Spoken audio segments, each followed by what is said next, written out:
সুবহানাল্লাহ, আলহামদুলিল্লাহ, লা ইলাহা ইল্লাল্লাহ, আল্লাহু আকবার। পড়েন সুবহানাল্লাহ, আলহামদুলিল্লাহ, লা ইলাহা ইল্লাল্লাহ, আল্লাহু আকবার। এই চারটা জিকির হচ্ছে শ্রেষ্ঠ জিকির। শ্রেষ্ঠ তো শ্রেষ্ঠই তো পাইছেন, আর এদিক ওদিক তাকান কেন? পড়েন ইচ্ছা মতো। এই চারটা জিকির একসাথে মিলিয়েও পড়া যায়, আলাদা করেও পড়া যায়। আবার বিষ্ণুই বললেন, মিজানের পাল্লা ভারী করতে চাও, ফাআম্মা মান সাকুলাত মাওয়াজিনুহু ফাহুয়া ফি আইশাতির রাদিয়া। মিজানের পাল্লা যারা ভারী করতে চাও তারা দুইটা জিকির করবা, সুবহানাল্লাহি ওয়া বিহামদিহি, সুবহানাল্লাহিল আযীম। এই দুইটা শব্দ কালিমাতান হাবিবাতান ইলার রহমান, আল্লাহর কাছে খুব প্রিয়। সাকিলাতানি ফিল লিসান, এই জিহ্বার মধ্যে এই শব্দ দুইটা উচ্চারণে খুব সহজ, খুব পাতলা। সাকিলাতানি ফিল মিজান, কিন্তু এই শব্দ দুইটা মিজানের পাল্লায় রেখে দিলে অনেক ওজন হয়ে যাবে। সুবহানাল্লাহি বিহামদিহি, সুবহানাল্লাহিল আযীম। পড়তে রাজি আছেন তো? প্রত্যেক ফরজ সালাতের পর আয়াতুল কুরসি পড়বেন। কি পড়বেন? মুখস্থ আছে না? এটা পড়ে ফু দিলে কোনো জিন পড়ি, ব্ল্যাক ম্যাজিক কোনো কিছু আপনারা ধরতে পারবে না।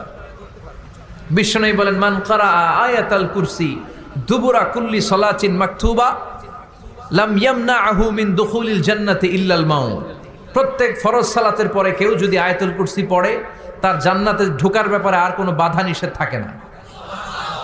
একটা জিনিস ছাড়া, সুবহানাল্লাহ, আরেকটু পরে বলেন, একটা জিনিস ছাড়া, ইল্লাল মাউত, সেটা হচ্ছে মৃত্যু। লোকটা মরে না তাই জান্নাতে যায় না, মরলেই জান্নাতি। এবার সুবহানাল্লাহ। তাহলে প্রত্যেক ফরজ সালাতের পরে আয়াতুল কুরসির দরকার আছে না নাই? প্রত্যেক ফরজ সালাতের পরে সালাম ফিরিয়ে আওয়াজ করে পড়বেন আল্লাহু আকবার। 3 বার পড়বেন আস্তাগফিরুল্লাহ, আস্তাগফিরুল্লাহ, আস্তাগফিরুল্লাহ। সুবহানাল্লাহ 33 বার, আলহামদুলিল্লাহ 33 বার, আল্লাহু আকবার 34 বার। অথবা শেষে 3টা 33 বার পড়ে মিলাবেন লা ইলাহা ইল্লাল্লাহু ওয়াহদাহু লা শারীকা লাহুল মুলকু ওয়া লাহুল হামদু ওয়া হুয়া আলা কুল্লি শাইইন কাদির।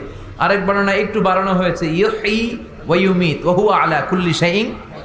এগুলো পড়ে না, কোত্থেকে কি হাবিজাবি পড়ে ঈমান নষ্ট করে। এজন্য মুমিন হবে, মুমিন they work smart, they don't work hard. মুমিন স্মার্টলি কাজ করে, মুমিন কষ্ট করে কাজ করে না। সুবহানাল্লাহ কবেন না?